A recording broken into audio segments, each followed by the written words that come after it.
bom dia meus irmãos, sejam todos bem-vindos à nossa casa. Hoje o tema é com o óbolo da viúva, com o nosso amigo Robinson.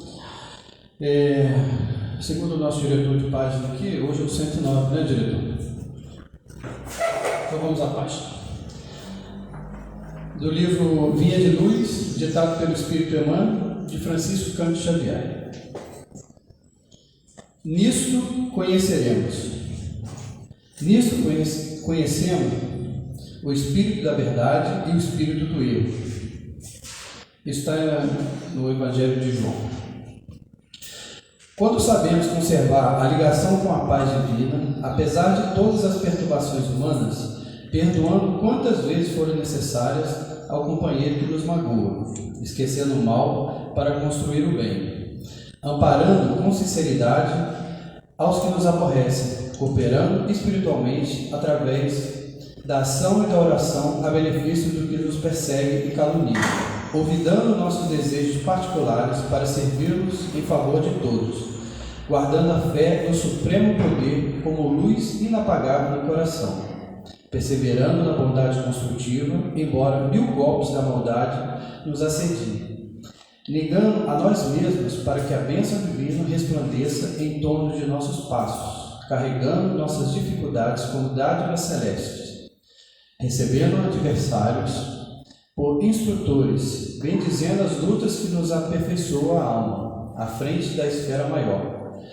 convertendo a experiência terrena em celeiros de alegrias para a eternidade, descortinando ensejos de servir em toda parte, compreendendo e auxiliando sempre, sem a preocupação de sermos entendidos e ajudados, amando os nossos semelhantes, qual temos sido amados pelo Senhor, sem expectativa de recompensa. Então, conheceremos o Espírito da Verdade em nós, iluminando-nos a estrada para a redenção divina.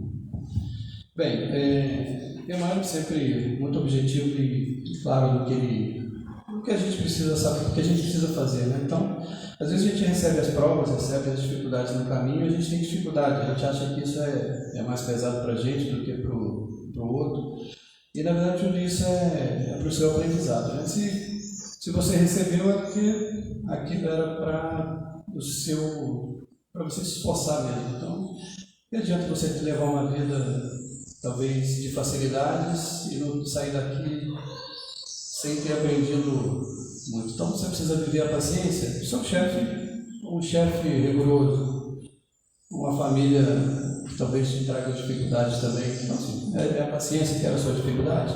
Então, aceite tudo aquilo que é seu e siga, né? Sem mais demora, vamos fazer a prece inicial para passar a palavra para o nosso irmão. Divino Mestre, mais uma vez a gente se reúne em seu nome, agradecendo a oportunidade. Que os bons espíritos e os mentores da nossa casa estejam presentes, incluindo o nosso irmão e todos aqueles que estão aqui.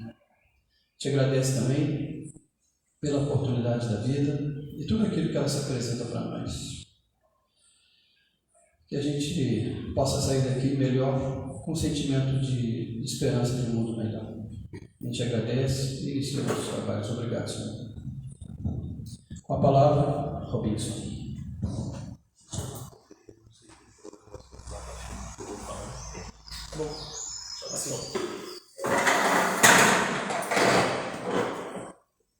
Bom dia a todos, que a paz do Divino Mestre Jesus esteja nos nossos corações agora e sempre. Na realidade, hoje quem estaria aqui seria o Adriano, filho da Neide, mas o Adriano está gripado, bastante gripado durante a semana, e ele combinou comigo que até sábado ele daria o retorno, se realmente ele teria condição de comparecer. Fez até o teste da Covid ontem, deu negativo, a empresa dele pediu, mas realmente, até pela voz dele no áudio, ele não tinha condição não. Então nós vamos trocar, ajudá-lo para outra oportunidade no domingo. Então nós iremos substituí-lo e procuramos manter o tema dele, que seria o óbolo da viúva, que é o óbolo da viúva. É uma passagem que nós vamos encontrar em Marcos e em Lucas, que diz assim: estando Jesus sentado de frente do gasofilácio a observar de que modo o povo lançava ali o dinheiro, viu que muitas pessoas ricas o deitavam em abundância. Nisso veio também uma pobre viúva, que apenas deixou 2 pequenas moedas, o valor de 10 centavos cada uma. Chamando então seus discípulos, disse: em verdade eu vos digo que esta pobre viúva deu muito mais do que todos os que antes puseram suas dádivas no gasofilácio, pois que todos os outros deram do que lhes abunda, ao passo de que ela deu do que lhe falta. Deu mesmo tudo que tinha para seu sustento. É um ensino de Jesus muito interessante. Primeiro, lembrar que algumas traduções bíblicas vai dizer, que ela deu o óbolo, e o próprio título do ensino de Jesus nos faz referência a isso. E aí nós vimos uma explicação, e obviamente isso aqui tem uma inserção do codificador, de que o óbolo representava um óbolo de 10 centavos. O óbolo era de fato uma das moedas mais baratas do governo romano. Era quase que insignificante, o que corresponde hoje ao nosso 10 centavos, que você não compra mais nada. Acho que nem uma barra hoje em dia. Mas aí Jesus pega exatamente o exemplo dela para mostrar aos seus discípulos que ali estavam, da importância da doação dela. Mas por que ela colocou o óbolo no gasofilácio? Primeiro, o que é gasofilácio? Gasofilácio era, nos tempos, a sala do ofertório, em que as pessoas faziam as oferendas. E lá tinha alguns vasos em que as pessoas colocavam dinheiro. Curiosamente, a forma do gasofilácio era tipo um jarro que nós conhecemos, que é bojudo embaixo e ele afina até em cima. Eu até costumo brincar dizendo que era para, a partir do momento que você lançava o dinheiro, não tinha mais como recolher, você não tinha como enfiar a mão lá dentro tirando. Então, por isso que ele tinha esse formato. Talvez naquela época já tivessem algumas pessoas que tivessem essa intenção. Mas por que se dava então o dízimo, o óbolo na igreja naquela época? Éramos obrigados ainda hoje em dia a dar o dízimo? Isso é uma dúvida dos nossos irmãos católicos, muitos dos nossos irmãos evangélicos, e até muitos espíritos não conhecem como é que funciona essa questão do dízimo. Ele, na época de que Jesus chegou, prevalecia a lei de Moisés. E Moisés nos falava da obrigatoriedade de dar um dízimo ao templo por uma razão muito simples. Como é que o templo ia se sustentar se não houvesse a receita de alguma coisa? Como é que as nossas igrejas vão se sustentar se não houvesse pessoas que fazem as ofertas? Como é que as casas espíritas vão funcionar se não tivermos os associados ou as doações que às vezes a gente recebe? Há toda uma estrutura a ser mantida. A diferença está em que, no Antigo Testamento, nos 5 livros de Moisés, só no livro de Êxodo ele não faz referência ao dízimo, nos outros 4 ele faz. A diferença é que na época de Moisés ele era impositivo. Dízimo significa 10ª parte daquilo que você recebe. Então eles eram obrigados a dar 10% de quê? Vejamos. Em Deuteronômio capítulo 14, o último livro dos 5 Pentateuco de Moisés, capítulo 23, versículo 23, melhor dizendo: certamente darás os dízimos de toda a tua novidade da tua semente. Então, ou seja, tudo que plantar, tudo que colher, 10% era destinado ao tempo, que cada ano se recolhe do campo. Versículo seguinte, 24: e perante o Senhor teu Deus, no lugar que escolher para ali habitar o seu nome, ou seja, onde Deus escolhesse para habitar o nome dele, ali deveria haver as doações.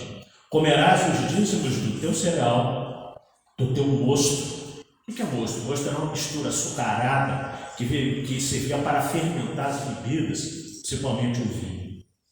Do teu azeite e os primogênitos das tuas vacas e das tuas ovelhas, para que aprendas a temer ao Senhor teu Deus todos os dias. Então nós vemos que no Antigo Testamento a coisa era positiva, até porque era ensinado que nós deveríamos temer a Deus e não respeitar a Deus diferente dos dias atuais.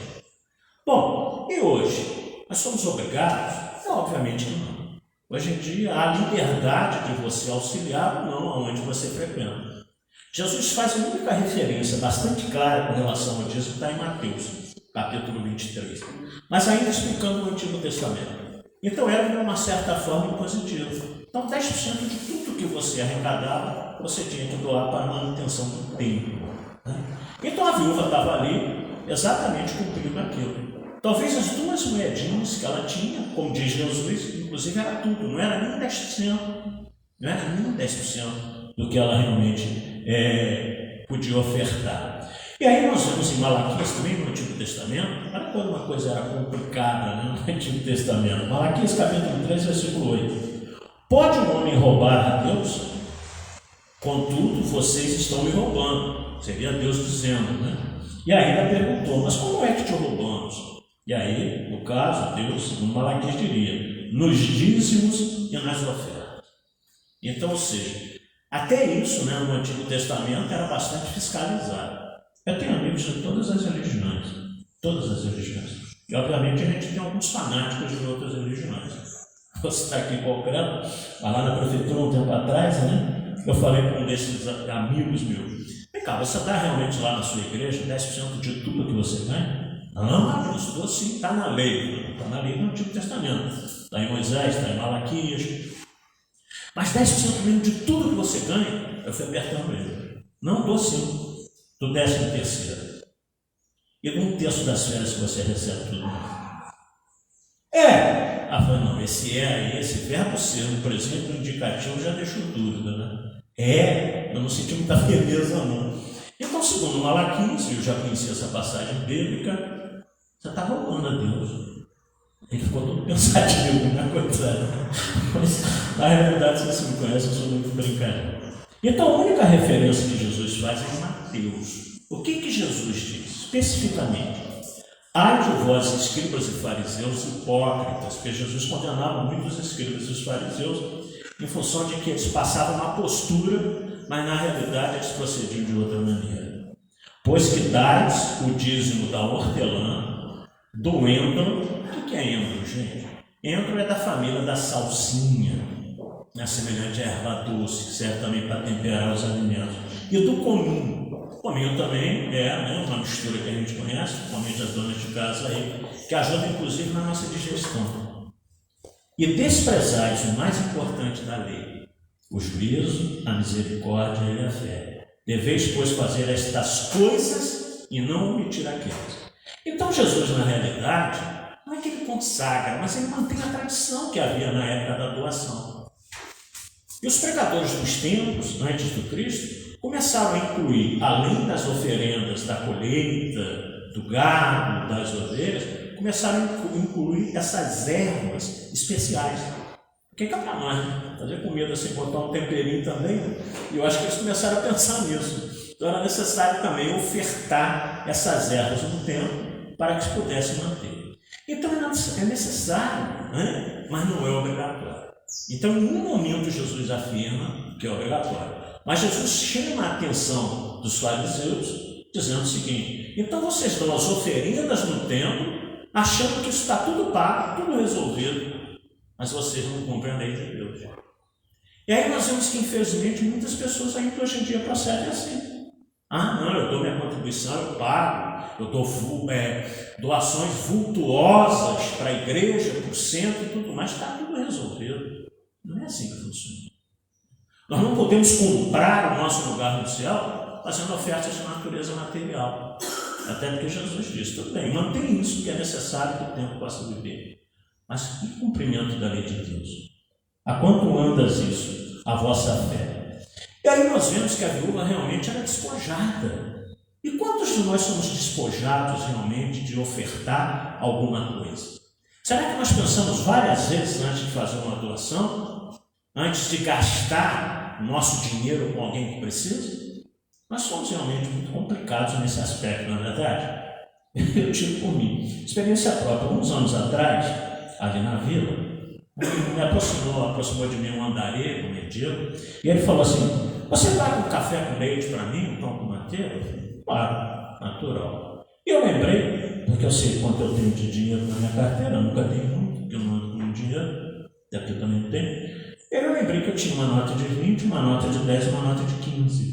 Essas notas que saem do caixa eletrônico, recém-impressas pela Casa da Moeda, cheirando a tinta, novinha, e elas têm a propriedade, a infeliz propriedade de agarrar uma na outra.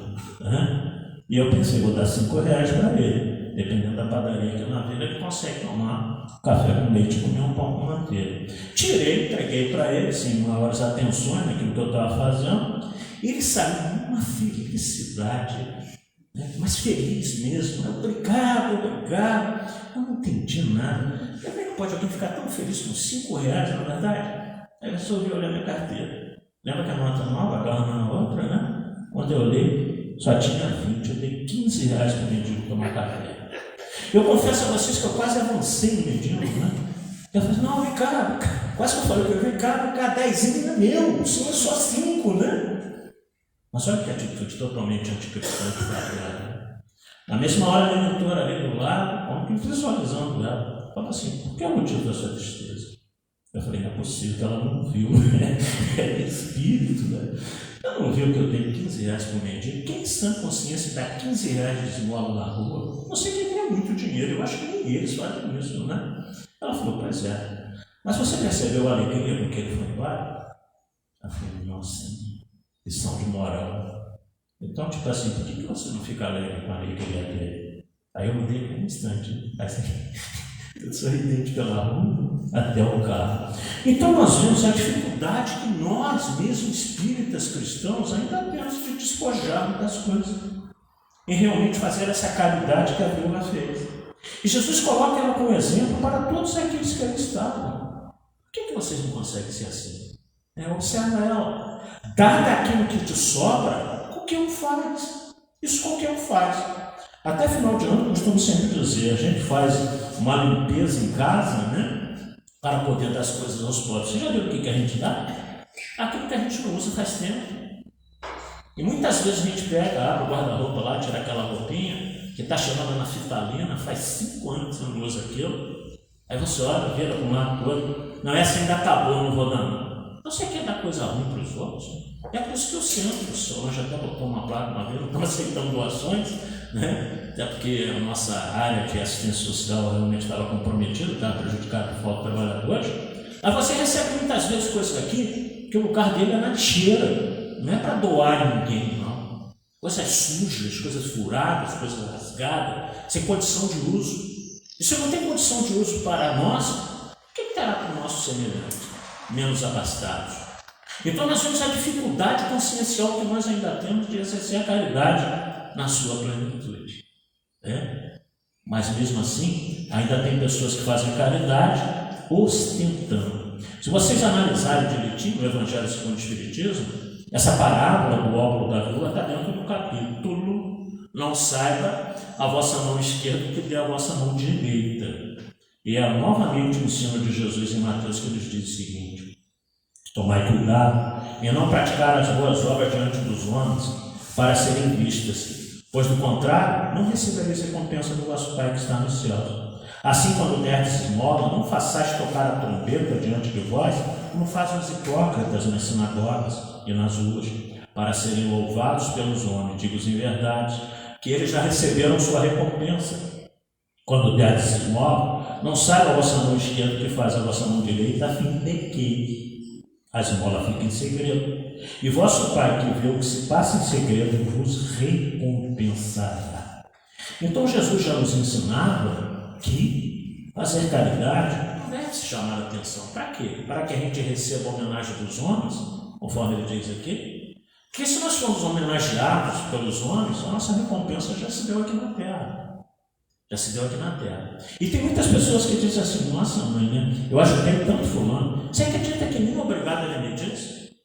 Aí há pessoas que desanimam. A caridade esfria, porque elas querem ser reconhecidas agora por aquilo que fizeram. Totalmente na contramão daquilo que Jesus nos ensinou. E a caridade não é isso. A caridade ela é despretensiosa. A gente não tem que esperar a recompensa de ninguém. Então, muitas vezes a caridade nas pessoas esfria pela falta de reconhecimento para aqueles com quem a gente faz a caridade. E tem um fato mais grave ainda. A caridade, quando é colocada sob o peso nos ombros daquele a quem você ajuda. Quantas vezes nós já não vimos situações dessa natureza? Olha, eu estou te ajudando, mas não sei por quanto tempo não. Né? Vê se você dá um jeito aí na sua vida, porque eu não sei quanto tempo eu vou continuar te ajudando. Então, olha só, a gente coloca o peso nos ombros daquele que a gente está assistindo, daquilo que a gente está fazendo. Ou seja, quanta incoerência com aquilo que Jesus nos ensinou. Se quer muitas vezes para doar algumas coisas para alguém, a gente faz de livre e espontânea vontade, sem atentar o quanto aquilo estará me custando. Porque tem gente que faz cálculo. Não, eu para ajudar fulano, quanto que eu vou gastar? Vou gastar tanto disso, vou gastar tanto daquilo. Que caridade é essa? Em que a gente coloca no papel o quanto aquilo vai me custar? Isso não é caridade livre, daquilo que Jesus nos ensinou. Então a caridade, muitas vezes, ela nos obriga, ou ela nos coloca a necessidade de que a gente ceda as nossas coisas particulares, pessoais, que nos faça falta, dá daquilo que nos faz falta, dá daquilo que está sobrando, qualquer um faz. Já é uma forma de caridade? É sim, senão desanimo vocês a fazer até isso, né? Dá daquilo que sobra. Mas, na realidade, mais vantagem é dar daquilo que você usa, daquilo que você gosta, daquilo que vai te faltar ali na frente. Essa é a verdadeira caridade, porque nos concita ao desprendimento das coisas. Dentro desse capítulo, o codificador coloca os infortúnios ocultos, em que as pessoas que fazem caridade deveriam atentar para isso. Há tanto sofrimento por aí, há tanta tragédia, há tantas pessoas passando necessidade, e que muitas vezes nós não nos importamos com isso. Eu estou bem, não estou com problema nenhum, então por que eu vou me preocupar com o problema dos governos? Muitas vezes as pessoas falam assim. Qualquer irmão nosso que esteja em sofrimento, seja por qualquer causa, a responsabilidade também recai sobre nós, como irmãos deles encaminhados. Então esse negócio de dizer não é minha, eu não tenho nada a ver com isso, é engano. Todos nós temos a ver com o sofrimento de todo mundo. O Bezerra de Menezes certa feita asseverou sobre isso. Enquanto houvesse um irmão dele na terra em sofrimento, ele não teria condição de ser feliz. E assim nós devemos pensar, enquanto houver sofrimento no planeta, não tem como a gente ser plenamente feliz. Eu não posso ser plenamente feliz deixando a miséria dos nossos irmãos por aí do jeito que está. Bom, e aí o codificador já em 1864, quando ele lançou o Evangelho segundo o Espiritismo, ele coloca os infortúnios ocultos. E ele fala nesse subcapítulo, dentro desse capítulo 23, de uma senhora que com certeza ela tinha muitos haveres, muitas posses materialmente falando, sempre muito bem vestida, muito bem ornada, mas quando ela ia exercer a caridade em determinado local da cidade, ela vestia-se de uma forma simples,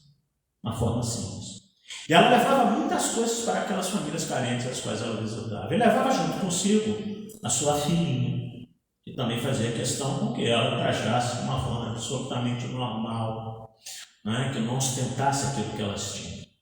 E ela ia lá socorrer os pobres. E fazia muitas coisas. Mas não demonstrava em momento nenhum a riqueza que ela tinha. Para quê? Para esmobar os nossos irmãos em felicidade. E certa feita a filha dela oferecendo ajuda, E ela disse para a filha mais ou menos assim: "E o que você pode me ajudar? Você não tem nada, você não trabalha ainda, você não é jovem. Então você vai repassar para os outros aquilo que eu te der."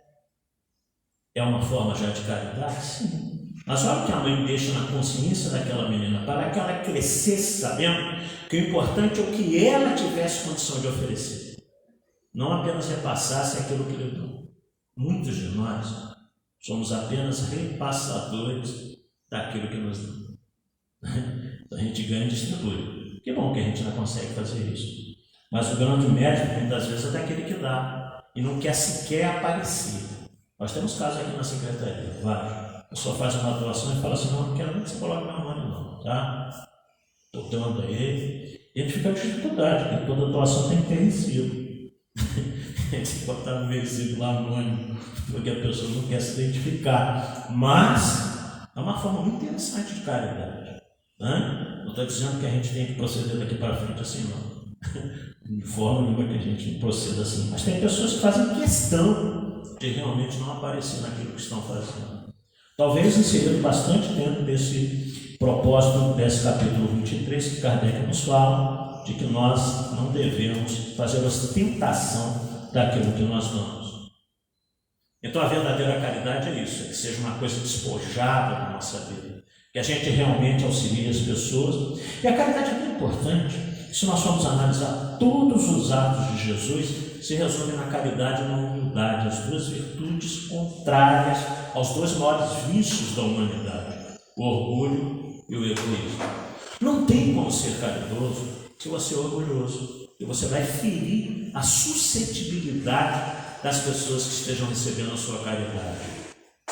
Não tem como você ser caridoso se você for egoísta, porque você não vai dar aquilo que as pessoas geralmente necessitam. Há pessoas que necessitam, no momento atual, dar auxílio de natureza material. Não tem como. Não adianta a gente querer, muitas vezes, dar o pão espiritual se a pessoa está carecendo de alimentos, se a pessoa está carecendo dos bens materiais. Então, muitas vezes, as necessidades primeiras da pessoa são as necessidades de natureza material. Fica igual a história daquele que chegou no centro espírita, né?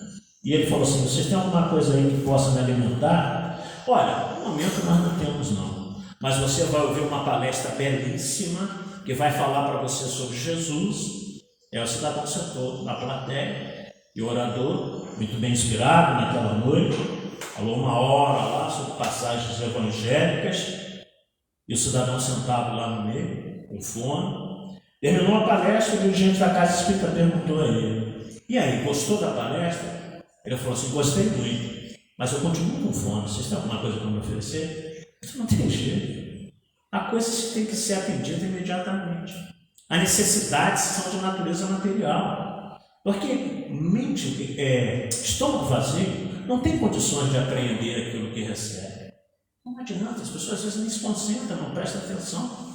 Porque eu não sei se alguém aqui na manhã de hoje sentiu fome, mas é uma coisa extremamente dolorosa, você não tem condição de raciocinar. Graças a Deus eu nunca cheguei, durante a minha existência, a passar fome, a não ser quando a gente faz exame de sangue, né, doutor? E aí você tem que ficar 2 horas sem comer, bate um desespero, na verdade. Quando você sabe que você pode comer, não tem problema. Mas quando você é proibido de comer de madrugada, aí você sabe o que é fome, né? Porque se dá vontade de comer, você não pode. Mas com essas situações. Então todos nós que estamos na manhã de hoje aqui, com certeza, nós somos extremamente privilegiados. Porque 1/3 da humanidade passa fome de alguma maneira. E muitas vezes nós somos extremamente ingratos com as coisas que Deus nos dá. Porque se ninguém na manhã de hoje aqui teve necessidades dessa natureza, sentiu fome, não teve onde se abrigar, não teve como se vestir, não teve como se locomover, nem sequer como se tratar, levanta a mão para o céu. Você é um dos poucos privilegiados nesse planeta. Muitas vezes a nossa ingratidão não nos permite ver isso. Nós estamos sempre reclamando o excesso. Nós estamos sempre reclamando aquilo que nós, muitas vezes, não nos compete sequer ter. Mas nós queremos. Porque vivemos um mundo material de 3 dimensões, extremamente eivado dessas coisas, o chamamento da mídia o tempo todo para você ter, para você comprar, para você adquirir, para você se beneficiar, e você se deixa levar por isso. E quando você vê, está criando necessidades em si, não tem a mínima importância para o seu existir.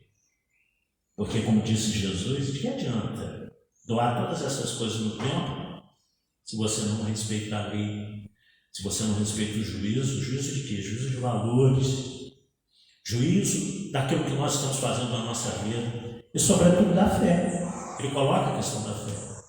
Não tem fé. Quando passa as dificuldades, será que não sabes que a providência divina te proverá de acordo com as tuas necessidades do teu merecimento? Eu me lembrei aqui agora da passagem de Jesus, quando ele entra no barco junto com os seus discípulos e pede para ir para outra margem do lago de Genezaré, que chamavam algumas vezes de Mar da Galileia, mas é um lago de 23 a 19 quilômetros de extensão, por 8 a 9 de largura, a profundidade máxima é cerca de 40 metros, mas é um lago que ele tem uma abertura para o vale.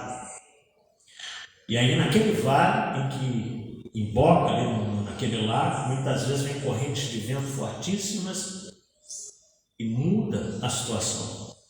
E às vezes chega a ter ondas lá até hoje, de 2,5 metros, 3 metros, um lago, mas em função daquele vale que dá entrada para aquelas outras cidades ali à beira dele.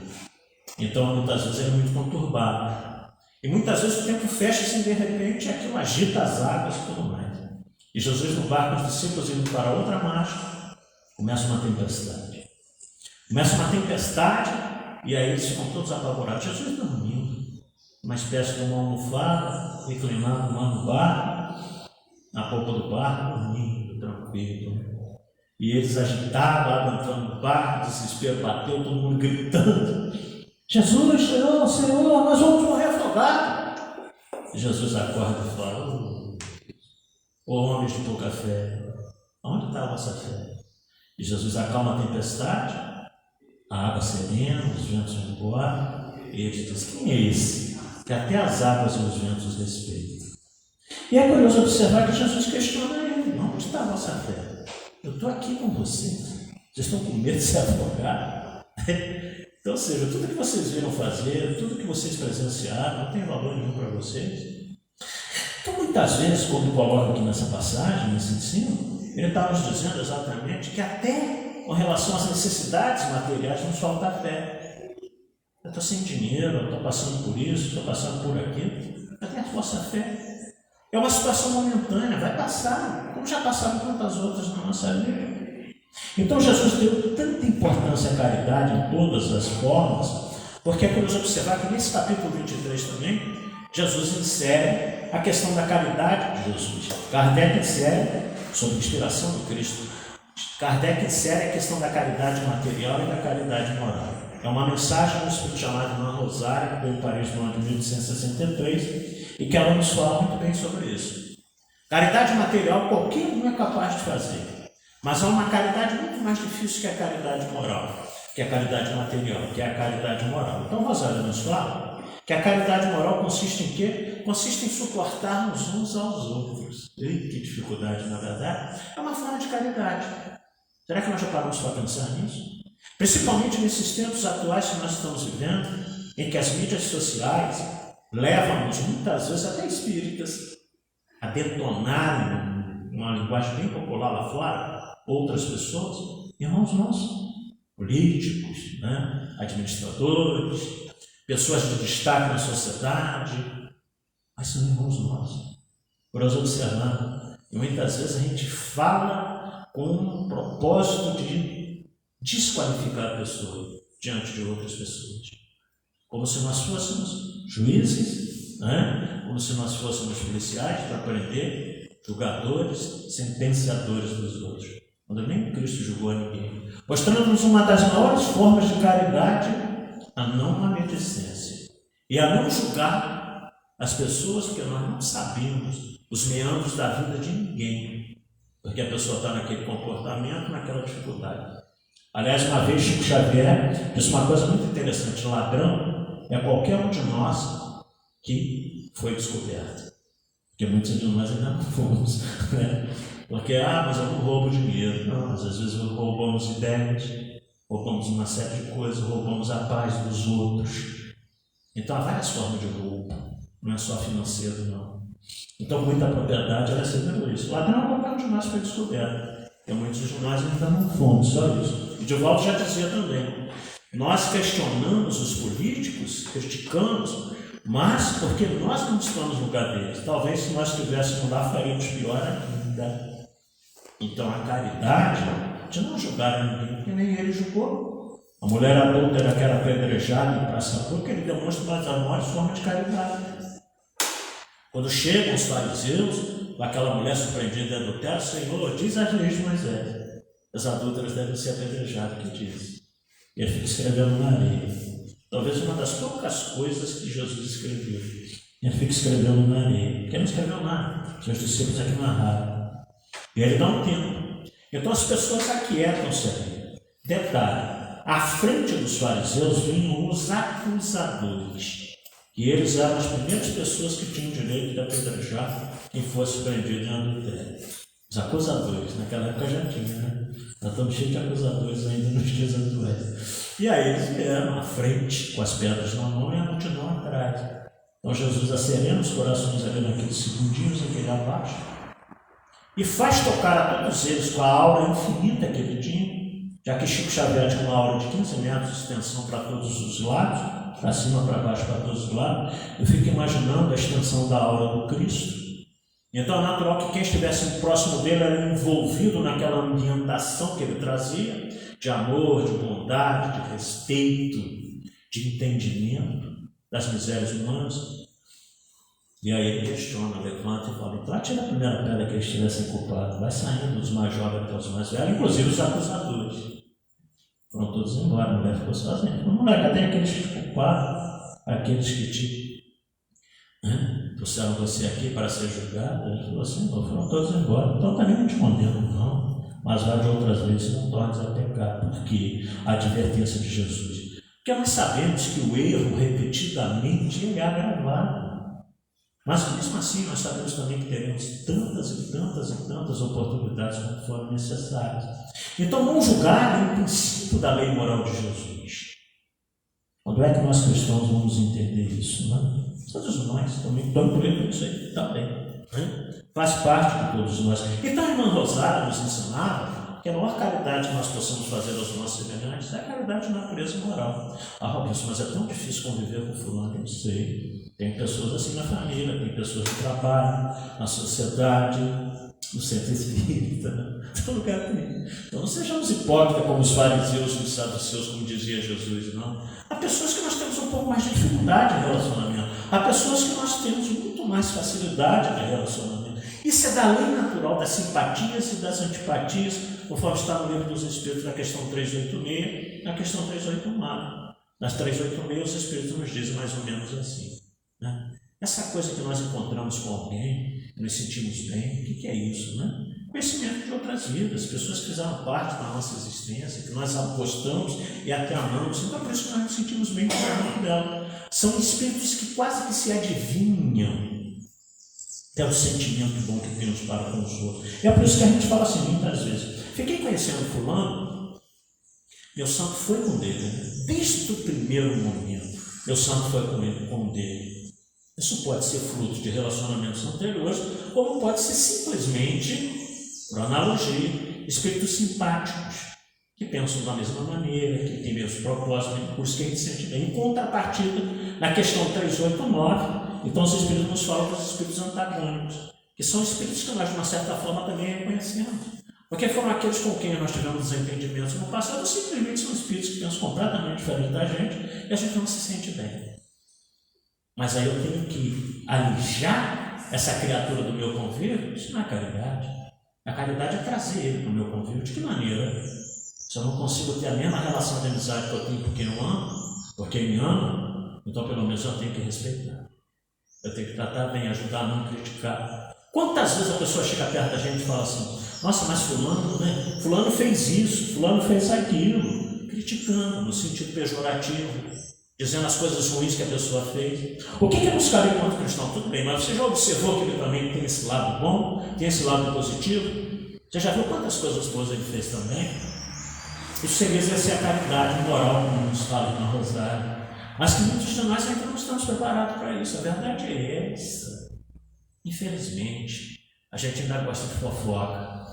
A gente ainda gosta de receber nas mídias sociais críticas pesadas com relação a alguém, e muitos de nós as reproduzimos, mesmo sem saber se é verdade. Eu tenho por critério, não sou melhor do que ninguém, não. Muitas vezes, quando eu recebo uma informação, eu pesquiso. Aí eu respondo às vezes: olha, isso é fake news. E eu já amassei para frente. Falei: então vai lá e desmente.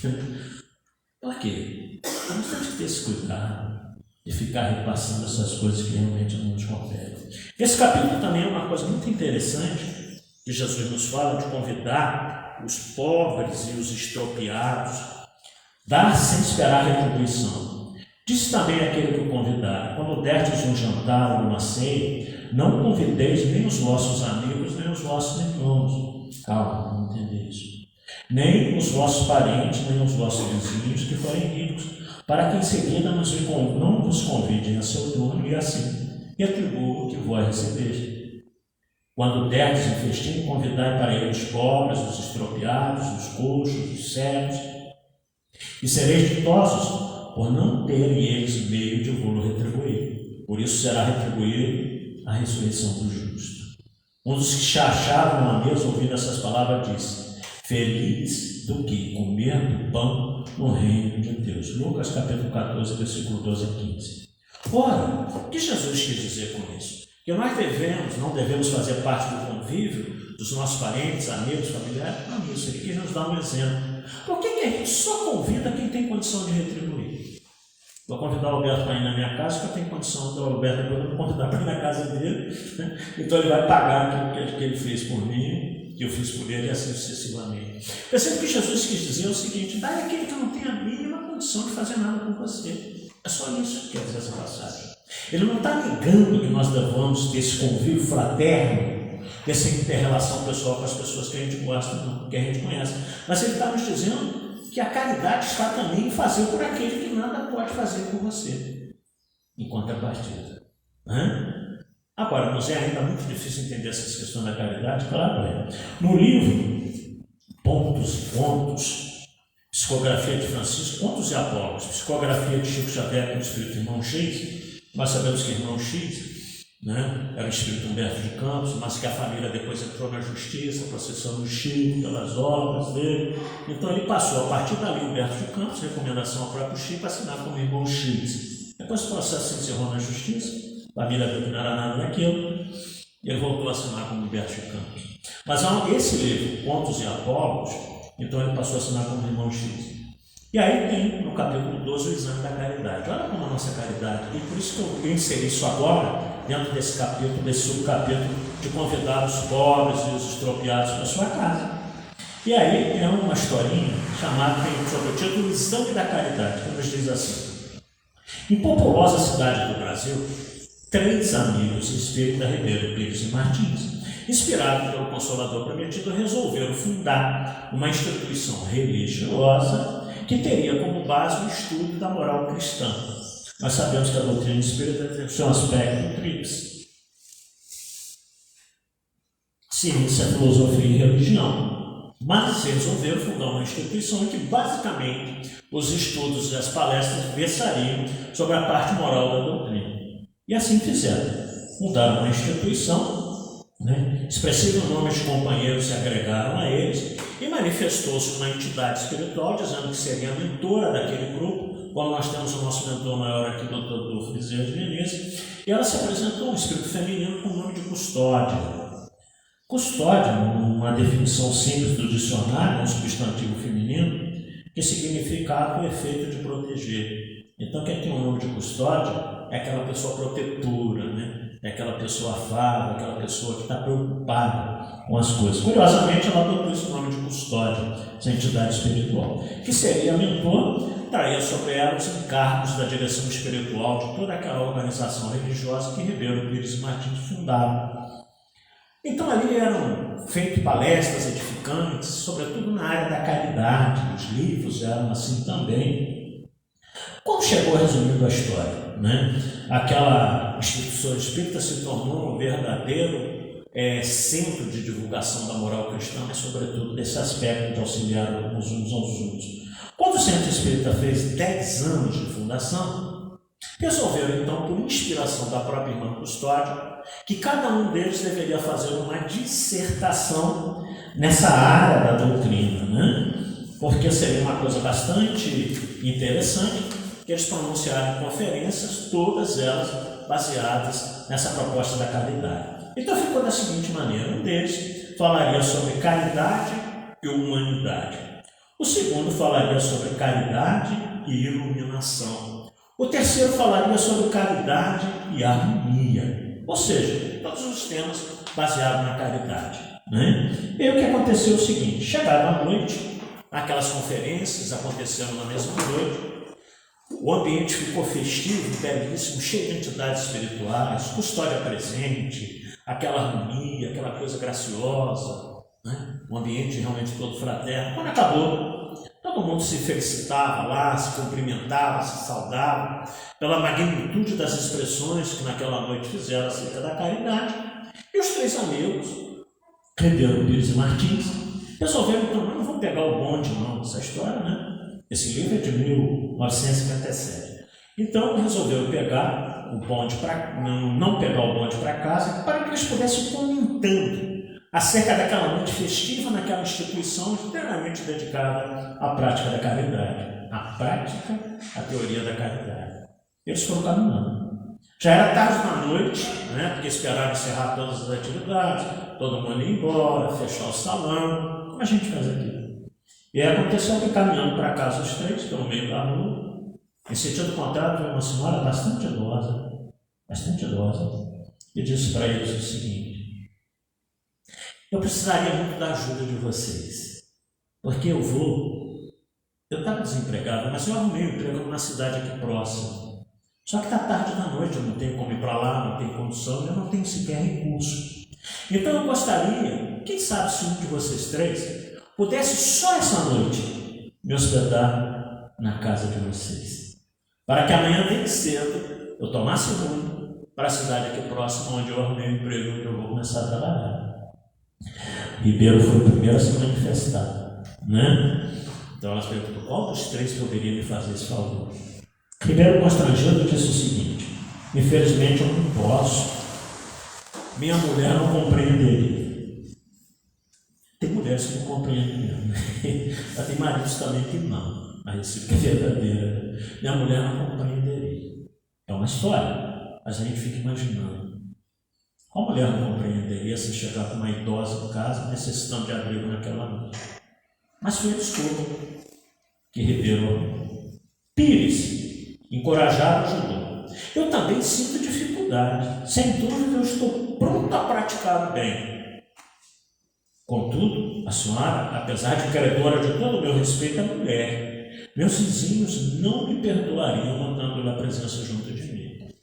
Ou seja, ele ficou com vergonha de chegar com uma mulher tarde da noite em casa, mesmo sendo uma já senhora, né? O que os vizinhos podiam achar? Realmente tem muitos de nós temos vizinhos assim. E basta ouvir o barulho do seu carro, escorre para aquelas gretas da janela, observando quem está chegando, quem vai fazer o quê? Martins foi o último. Por minha vez, nada posso fazer. Realmente não sou um homem sem lar. Minha família, entretanto, não entenderia a concessão à senhora que está pedindo. Aliás, né, em função da hora avançada, não é nem razoável. Como é que eu vou chegar com a senhora lá? Eu não posso arriscar. Os três acabaram de sair de uma palestra festiva e comemorativa acerca da caridade, né, de auxiliar os nossos irmãos. Mas aí um deles teve a seguinte ideia: bom, já que nós não temos como levar, quem sabe a gente cotizando aqui, aí cada um dá um dinheirinho, cada um deu 5 cruzeiros da época para ela, para que ela pudesse se hospedar ali por perto, até indicar uma pensão que ela pudesse ficar para passar a noite. Atitude cristã, deram dinheiro para ela pudesse se hospedar. Não foi isso que ela pediu. Pediu qual dos três poderia abrigar ela na sua casa. Beleza, deram dinheiro para ela. Foram para casa. A partir daquele momento em que eles deram dinheiro para ela, a conversa entre os três permaneceu em absoluto silêncio. Eles não conseguiram nem mais conversar sobre a beleza que foi aquela noite, porque os três, na realidade, acabaram se tocando da atitude deles. Mas foram embora para casa. Nenhum dos três conseguiu dormir. Altas horas da madrugada, eles combinaram com o outro, levantaram, correram. De manhã, bem cedinho, foram até a hospedaria onde havia indicado a senhora para que ela pudesse falar. O dono da pousada, o hotel, falou assim: não, ontem à noite não se hospedou ninguém aqui com essas características que vocês estão dando, não. Os três entraram em pânico, né? Puxa vida, nós abrigamos ela na nossa casa, o que pode ter acontecido com aquela senhora? Embora nós demos dinheiro para ela se hospedar. Mas aí, com certeza, na mente dos três passou o seguinte: aconteceu alguma coisa de ruim, nós não tomamos a atitude que nós deveríamos em função de tudo aquilo que a gente sabe, que a gente grava o tempo todo.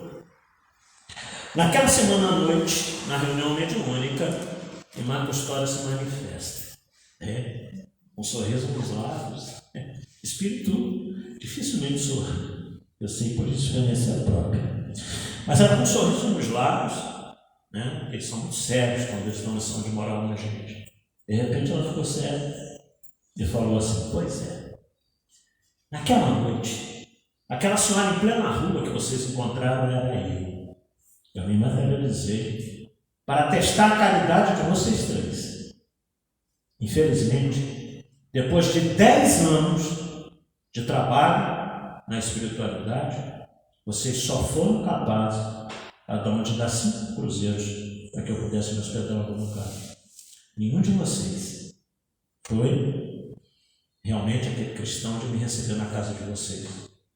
Os três começaram a chorar. E ela disse assim: não desanime não. Não desanime não. Porque se depois de 10 anos vocês foram capazes de dar 5 cruzeiros cada um para mim, quem sabe, daqui a 100 anos, vocês serão capazes de me abrigar na casa de vocês. Então, demonstrando a todos nós que mesmo nos dias atuais, a gente falava assim, Robinson, mas quem levaria alguém para casa com toda essa violência? Mas era uma senhora. Nós estamos falando de uma senhora de idade. E nos idos de 1957, que não havia a violência que tem hoje, que você não pode abrir as portas da sua casa para qualquer um. A gente até entende isso. Mas ela fez um teste para os três. Quantos de nós talvez já não tenhamos sido testados pelos nossos amigos espirituais na rua e não atentamos para isso, né? Quantas vezes já podemos ter passado por isso? Entidades, às vezes na rua, de alguma forma, coloca alguém à nossa frente, foi o meu caso, coloca alguém à sua frente para que você promova uma caridade para aquela pessoa. Você também não. Aí você vai pegar dinheiro para beber, né? Pegar dinheiro para encher, ele está com cara de bêbado. É a consciência dele, não é a nossa. O que ele vai fazer? Se a gente pediu para tomar um café com leite, comer um pão com manteiga, ele vai tomar cachaça? Ele quer responder perante a providência divina. Agora você não, deu com o intuito. Se ele usou para outro, o problema é dele. Mas muitas vezes é que nós não queremos dar. E aí nós arrumamos as desculpas. A gente não deve fazer propaganda de si mesmo, mas aconteceu comigo um fato há muitos anos atrás que eu nunca mais me esqueci. Eu parei na vila no sinal, o Carlão estava comigo. Todos vocês conhecem o Carlão. Aí veio um rapaz pedir dinheiro. Eu não dei. Eu já tenho um monte de trocado no console do carro. Aí eu não dei. Aí o que aconteceu? Eu comentei com o Carlão muitos anos atrás. Eu já não teve essa atitude. Não só que eu sou melhor do que ninguém, mas eu não teve essa atitude mais. Eu falei assim, Carlão, muitos de nós talvez não tenhamos dito isso, né? Esse rapaz está bem fortinho, né? Pegar um terreno para capinar, não quer não, né? Ficar pedindo dinheiro no sinal, o Carlão falou assim, muitos de vocês sabem, meu apelido de infância, o Carlão me chama assim até hoje. Olha, esse rapaz, ele só parece ser normal, mas ele tem problemas mentais. Porque o Carlão trabalhou na justiça da infância, o Carlão já visitei a família dele. Muito pobre. E todo o dinheirinho, qualquer moeda que esse rapazinho pega no sinal, ele leva para a mãe dele. Ele passa o dia inteiro nas ruas, sem tomar água, sem comer nada. E tudo que ele arrecada, ele leva para a mãe dele. Nossa. Aí depois eu fiz o seguinte: toda vez que eu passava na vila, ele está por lá em Monte. Toda vez que eu passava na vila, que eu paro no sinal, eu fico procurando ele, né? Eu preciso dar um dinheiro para ele agora para reabilitar aquilo que eu pensei lá atrás no passado. Então, para ver como que até isso a gente julga sem conhecer as pessoas. Não está muito forte, né? Vai chamar para fazer um trabalho na casa, não é querer não, mas fica pedindo dinheiro, você não sabe. Rapaz, era doente, era doente mental. A aparência física dele também, Marcelo, assim, então, beleza, né? Podia pegar um latão de leite, levar para Pinheirão, mas, pô, o cara é doido, o cara é demente. Então, ou seja, nós não sabemos disso. Então, qualquer forma de caridade que nós façamos, nós estamos procedendo como uma viúva. Então, o nosso óbolo, que seja pouco, que seja pouco. Nós passamos esse problema aqui na casa, nós temos o Lucas, filho da Estael, agora o Serginho, que leva a sopa todo sábado para Três Poços, para Pinheiral, naquela comunidade carente. É um trabalho extremamente abençoado, que nós vimos lá. Aí sábado passado a gente não puderam, o Marcelo se fortificou, nós fomos juntos. Então nós vemos, são 130 litros de sopa para atender dezenas de famílias. Nós chegamos lá, Marcelo, 11 poucas, já tinha gente esperando, um caldeirão. Muitas vezes eles nos dizem aquilo ali é alimento para 3 dias. Depois eles veem o que arrumam. E se a gente para esse trabalho? Então, seja pouco, quem dera que a gente tivesse capacidade de fazer pelo menos 2 vezes por semana 300 litros de sopa, mas não temos. Então é o nosso óbvio dentro da situação carente daquelas pessoas. É o que a gente pode fazer. Então, abençoado esse trabalho da sopa, abençoado que entrega, né? Abençoado aqueles que contribuem ali todas as manhãs de sábado. É o óbolo da idade para aquela família carente, é o que a gente pode dar. dera que a gente fosse afastado. Paulo, para a gente caminhar para o nosso final, falta 5 minutinhos, Paulo dava tanta importância também à caridade, que na primeira epístola aos Coríntios, capítulo 13, versículo 1 a 7 e 13, Paulo diz assim: ainda que eu falasse todas as línguas dos homens e a língua dos próprios anjos, se eu não tiver caridade, serei como o bronze que sou e o símbolo que retiro. Simplificando o ensino de Paulo em Coríntios. Mas no final ele diz assim: a caridade é paciente, é branda, benfazeja.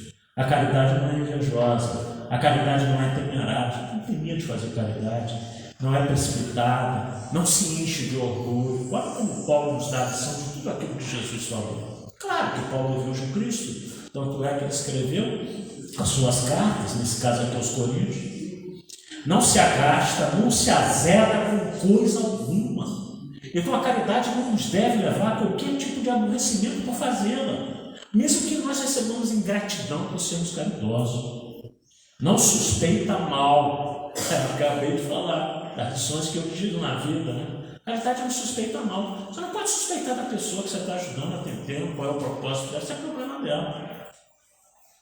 Não se rejubila com a injustiça, mas se rejubila com a verdade. Tudo suporta. Caridade é isso, ó. Tudo suporta, tudo crê, tudo espera, tudo sofre. Isso é o verdadeiro sentido da caridade. Aí diz Paulo o seguinte: as 3 virtudes permanecem: a fé, a esperança e a caridade. Mas a mais excelente de todas é a caridade.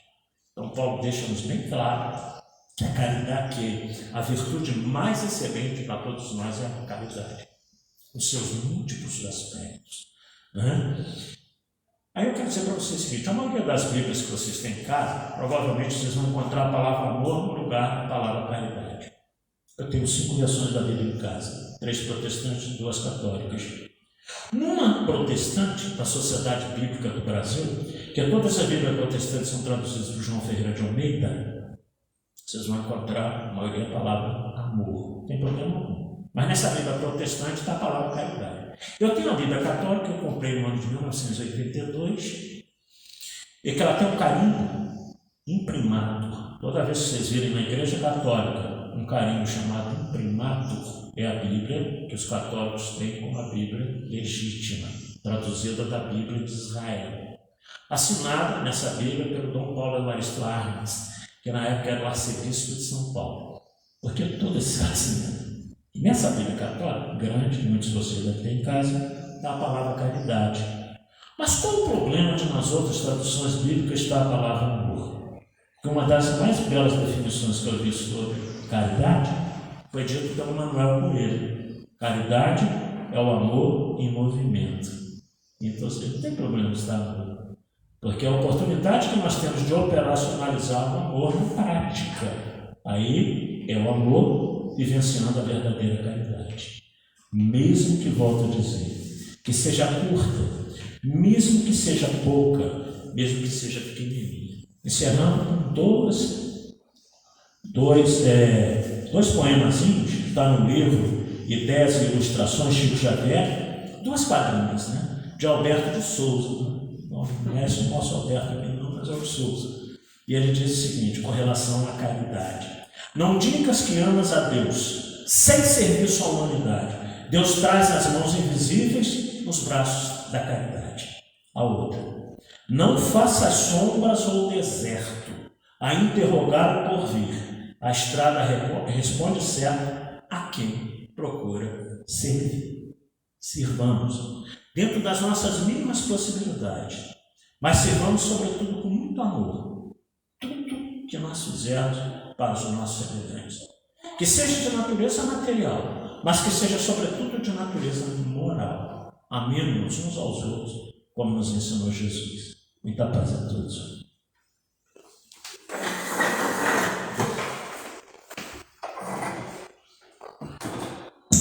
A gente agradece ao Benção, pela emoção que ele sempre entrega, pela forma como ele fala, que é sempre muito agradável. Na próxima quarta-feira, a palestra é com a tia Sol. Ide evangelizar.